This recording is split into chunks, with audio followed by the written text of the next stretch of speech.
बात आप आ जाइए बेरोजगारी पलायन पर। बहुत लोगों ने सवाल उस पर कहा, किसी ने इंडस्ट्री की बात कही, किसी ने डोमेसाइल की बात कही। फंडामेंटल बात समझिए कि कैसे पूरे समाज को रोजगार दिया जा सकता है। जिसको भी लग रहा है कि सरकारी नौकरी से दिया जा सकता है, बिल्कुल इस चीज को दिमाग से हटा दीजिए। पूरे बिहार में 23.25 लाख लोग आज सरकारी नौकरी करते हैं। चपरासी से लेकर मुख्य सचिव तक सिर्फ 23.25 लाख लोग, मतलब 1.97% लोग ही सरकारी नौकरी आज करते हैं। तो किसी भी हालत में सरकारी नौकरी के जरिए समाज का कल्याण नहीं हो सकता है। पूरे इंडिया में 3% लोगों को सरकारी नौकरी है। तो किसी भी व्यवस्था को बना दीजिए, 98% आदमी को तो सरकारी नौकरी से लाभ नहीं होने वाला है। दूसरा, लोगों को लगता है कि भैया फैक्ट्री लगवा दीजिए, फैक्ट्री लगाकर भी आपको रोजगार नहीं मिल सकता।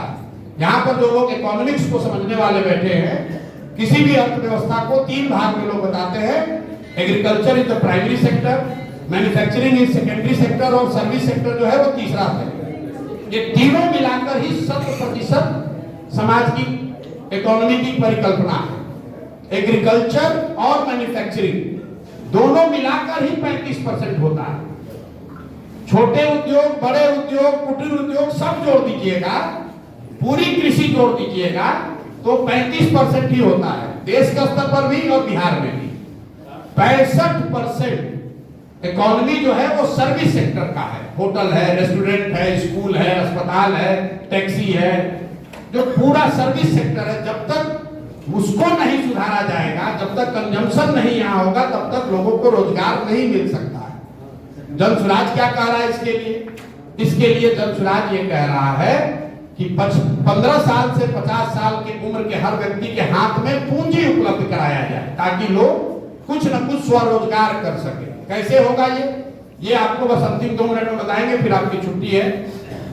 पहले आप समझिए कि देश का सबसे कैपिटल स्टार्ड स्टेट है बिहार। यहाँ पर लोगों के पास पैसा ही नहीं है, किसी के पास पैसा नहीं। यहाँ पर बिहार में लोगों के पास पैसा नहीं। क्यों नहीं है?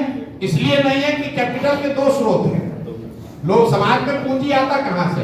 एक पूंजी का स्रोत है जो पैसा आप कमाते हैं, खर्चा के बाद जो बच गया वो आपका पूंजी हुआ। और दूसरा पूंजी का स्रोत है बैंकों से आप जो कर्ज लेते हैं, बोरोड कैपिटल। तो प्रति व्यक्ति आय बिहार में है करीब 34,000 रुपया।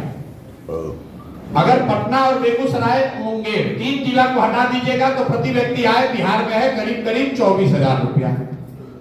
जब 24,000 रुपया ही आपकी प्रति व्यक्ति आय है, तो फिर अगेन डेटा ये बताता है कि अगर आप $2 से कम कमाते हैं तो 90% से ज्यादा आप सिर्फ खाने और अपने सर्वाइवल पर खर्च करते हैं। आप उससे ज्यादा कुछ नहीं कर सकते।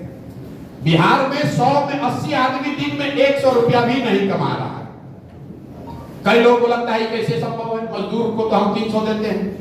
अरे नहीं, अगर आप मजदूर को 300 दे रहे हैं तो मजदूर के घर में उसकी पत्नी भी है, उसके 2 बच्चे भी हैं, तो उसको तो 300 का भागा 4 कर दीजिए तो 75 रुपया ही हुआ। वो भी उसको 30 दिन रोजगार नहीं मिला, 15 ही दिन मिला तो उसको 30 ही रुपया हुआ। तो बिहार में 100 में 80 आदमी दिन में 100 रुपया नहीं कमा रहा है, तो जो भी कमाता है सिर्फ खाने और कपड़ा और दवाई पे खर्च करता है, इसलिए उसके पास पूंजी है नहीं। दूसरा पूंजी का स्रोत है जो बोरोड कैपिटल, जिनके 20% के पास भी समाज में पैसा है, वो कुछ क्यों बड़ा नहीं कर पा रहे? क्योंकि यहाँ पर बैंकों से लोन नहीं मिलता है। बैंक के साथ बैठे हुए हैं, एक यहाँ रेशियो है आरबीआई देश में जारी करता है, जिसको कहते हैं क्रेडिट डिपॉजिट रेशियो, जो ये बताता है कि समाज में पूंजी की उपलब्धता कितनी है। बैंकों के पास ये स्टैट्यूटरी गाइडलाइंस है कि जो पैसा आप और हम बैंक में रखते हैं उसका 70% पैसा उनको लोन के तौर पर समाज को वापस देना है। चाहे घर बनाइए आप उससे, गाड़ी खरीदिए, बिजनेस कीजिए, जो भी कीजिए, वो पैसा बैंक को देना है। और इस आंकड़े को कहते हैं सीडी रेशियो, जो आरबीआई हर 15 दिन पर जारी करता है। देश के स्तर पर अभी सीडी रेशियो है करीब 74%। मतलब पूरे इंडिया के लोगों ने बैंकों में जो अगर 100 रुपया रखा तो बैंकों ने 74 रुपया लोन दिया। बिहार में सीडी रेशियो कितना है? बिहार में सीडी रेशियो है 40%। अगर 100 रुपया हम लोगों ने बैंक में जमा किया तो बैंकों ने सिर्फ 40 रुपया ही वापस लोन के तौर पर दिया। इसका नतीजा क्या होता है? पिछले वित्तीय वर्ष में बिहार की गरीब जनता ने बैंकों में पैसा जमा किया 4,21,000 करोड़ रुपया। 4,21,000 करोड़ रुपया आपने हमने मिलकर जमा किया।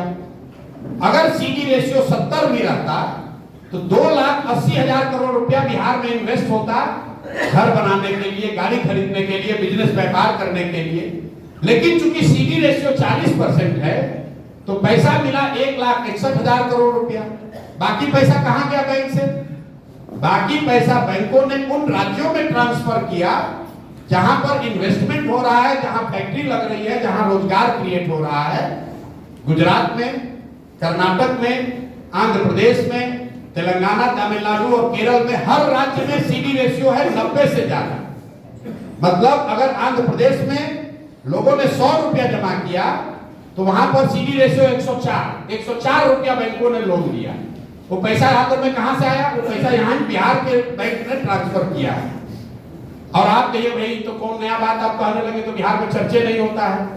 तो ऐसा नहीं है कि बैंकों की मनमानी है। देश के स्तर पर आपको जानना चाहिए, प्रधानमंत्री के चेयरमैनशिप में कमेटी है जो इस चीज को देखती है कि सीडी रेशियो 70 के नीचे न आए। राज्य के स्तर पर मुख्यमंत्री के चेयरमैनशिप में यह कमेटी है कि ये बैंकों के साथ मिलकर काम किया जाए कि 70% पैसा समाज में मिले। लेकिन जैसे यहाँ का टीचर और दरोगा, सीओ, बीडीओ मुख्यमंत्री का बात नहीं सुन रहा है, वैसे बैंकर भी बात नहीं सुन रहे हैं। अगर बिहार में सीडी रेशियो को 70 कर दिया जाए बैंकर्स के साथ मिलकर तो हर साल बिहार में 2.25 लाख से 2.5 लाख करोड़ रुपया एक्स्ट्रा इन्वेस्ट होने लगेगा। अगर आप अंदाजा लगाइए 2.5 लाख करोड़ रुपया एक्स्ट्रा यहाँ इन्वेस्ट हो तो कितने ज्यादा लोग घर बनाएंगे, कितनी ज्यादा गाड़ियां ज्यादा बिकेंगी।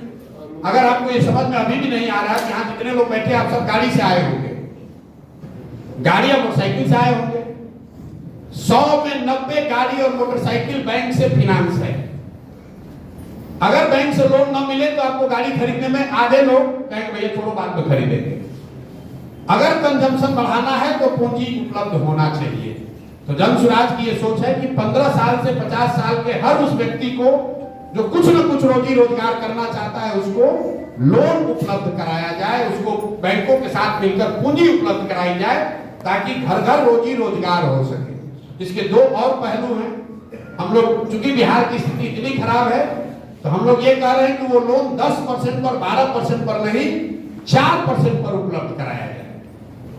ये क्यों कह रहे हैं?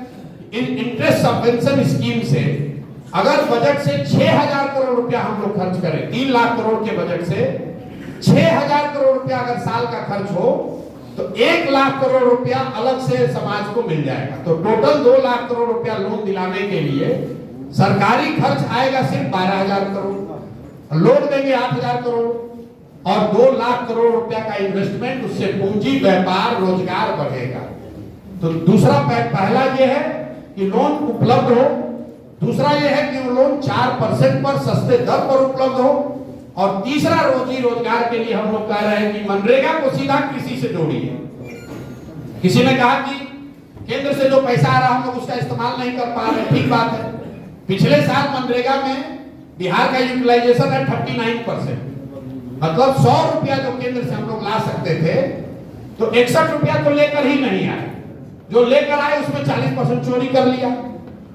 अगर और वो क्यों नहीं लेकर आ पाए, आप इसको जानने की जरूरत है। इसलिए नहीं लेकर आ पाए कि केंद्र सरकार पैसा तब देती है जब मैचिंग आप भी 20% दे पाए। आपको प्रपोजल देना पड़ता है कि उस पैसे का आप क्या करेंगे, बांध बनाएंगे कि खेती करेंगे कि घर बनाएंगे। यहाँ का अफसर और सरकार इतना निकम्मा है कि उसको फुर्सत ही नहीं है, जो पैसा आया आया, नहीं आया तो नहीं आया। हम लोग ये कह रहे हैं कि मनरेगा को कृषि से जोड़िए, क्योंकि यहाँ पर जो कृषक हैं जिनके पास जमीन है, ज्यादातर लोगों को अनुभव है कि बिहार में क्या चाहे जितनी गरीबी है उसको मजदूर नहीं मिल रहा है। हम लोग ये कह रहे हैं कि मनरेगा के मजदूर को अगर कृषकों को दे दिया जाए जिसके पास जमीन है, इस शर्त के साथ कि अगर आप धान गेहूं की खेती छोड़कर नकदी फसलों की खेती करने लगे तो आपको मजदूर मुफ्त मिलेगा। इसका फायदा क्या होगा? फायदा ये होगा कि हम लोग मनरेगा का पैसा जो दिल्ली सरेंडर कर रहे हैं वो पैसा बिहार में आने लगेगा। दूसरा, जिस किसान को भी आप मजदूर दीजिएगा वो मजदूर से काम कराएगा, चोरी नहीं होगी। तीसरा, agriculture productivity will go up.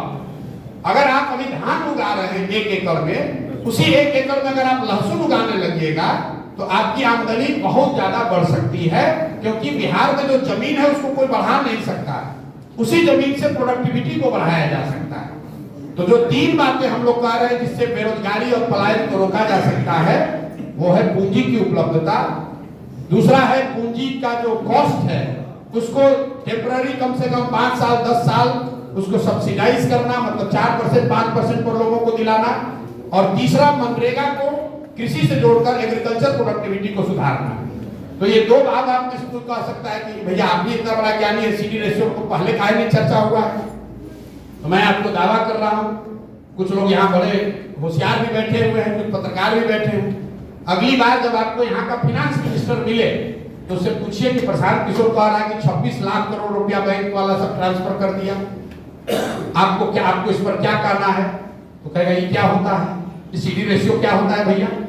अगर फाइनेंस मिनिस्टर बता दे तो हमको बताइएगा कि क्या होता है। कोई पत्रकार अगर सवाल पूछा हो तो हमको दिखा दीजिए फुटेज के पिछला 10 साल में कोई पूछा भी हो कि भाई ये 2 लाख करोड़ रुपया हर साल बिहार से जा रहा है वापस बाहर, इसके रोकने के लिए क्या कर रहे हो? तो अगर आप बेवकूफों की जमात बनकर रहिएगा, बेवकूफ आदमी को ही राजा बनाइएगा, जो फाइनेंस मिनिस्टर है उसको नेफ्ट की जानकारी नहीं है और फाइनेंस मिनिस्टर है, तो यही दुर्दशा होगी। और ये सारा ज्ञान हमारे पास नहीं है, बिहार के हजारों लोग पूरे दुनिया में एक से एक विद्वान लोग बैठे जो ये मदद कर रहे हैं, जो बता रहे हैं। आप रघुराम राजन का नाम जानते हैं, आपको लगता है बहुत बड़ा इकोनॉमिस्ट है, आपको ये नहीं मालूम है इसी बिहार की प्राची मिश्रा एक लड़की है जो उनसे बराबर की या उनसे बेहतर इकोनॉमिस्ट है, जो बिहार की लड़की है, यहीं के डॉक्टर की लड़की है। बहुत सारे लोग, आपने इनके सिंह का नाम लिया, 50